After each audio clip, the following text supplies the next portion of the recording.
Hello மக்களே, மதுராஸ் பலவிதம். இப்போ பார்த்தீங்கன்னா வெள்ளியில் ஒரு அரணாக்குடி வச்சுருக்கிறேன். இது பார்த்தீங்கன்னா கருப்பாக இருக்குது. இதை எப்படி இதை பளபளன்னு ஆக்கலான்னு பார்க்கலாம். இப்போ பாருங்கள், இப்போ எவ்வளோ பளிச்சுன்னு இருக்குன்னு.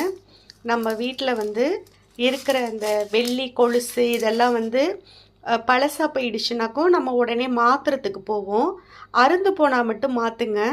இந்த மாதிரி கருத்து போயிடுச்சு அப்படிங்கிறதுக்காக மாற்ற தேவையில்லை. இதை இந்த மாதிரி ரூபேரி அப்படின்னு சொல்லிட்டு ஒரு லிக்யூடு ஒன்று பார்த்தீங்கன்னாக்கும் இது இன்ஸ்டண்ட்டாக ஒரு 5 மினிட்ஸில் உங்களுக்கு கிளியர் பண்ணிவிடும். நான் இது ஒரு 5 மினிட்ஸ் போட்டு வச்சேன். ஃபஸ்ட்டு நீங்கள் பார்த்ததுக்கும் இப்போ பார்த்ததுக்கும் இப்போ டிஃப்ரெண்ட் உங்களுக்கு தெரியும் எவ்வளோ ஒயிட்டாக இருக்குன்னு.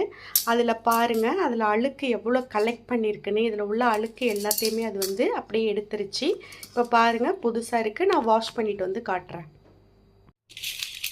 இப்போ பார்த்தீங்களா எப்படி புதுசாக அப்படி பலன்னு இருக்குன்னு பார்த்தீங்களா? ஃபஸ்ட்டு பார்த்த இமேஜுக்கும் இப்போ பார்க்குற இமேஜுக்கும் ஒரு 5 மினிட்ஸில் எவ்வளோ உங்களுக்கு ப்யூராக கொடுத்துருக்கு பார்த்தீங்களா? இதே போல் நீங்களும் யூஸ் பண்ணுங்கள். இந்த டிப்ஸ் உங்களுக்கு பிடிச்சிருந்துச்சுனாக்கும் இதே போல் ஃபாலோ பண்ணுங்கள். என்னோடய சேனல் பிடிச்சிருந்ததுன்னா லைக் பண்ணுங்கள், ஷேர் பண்ணுங்கள், சப்ஸ்கிரைப் பண்ணுங்கள்.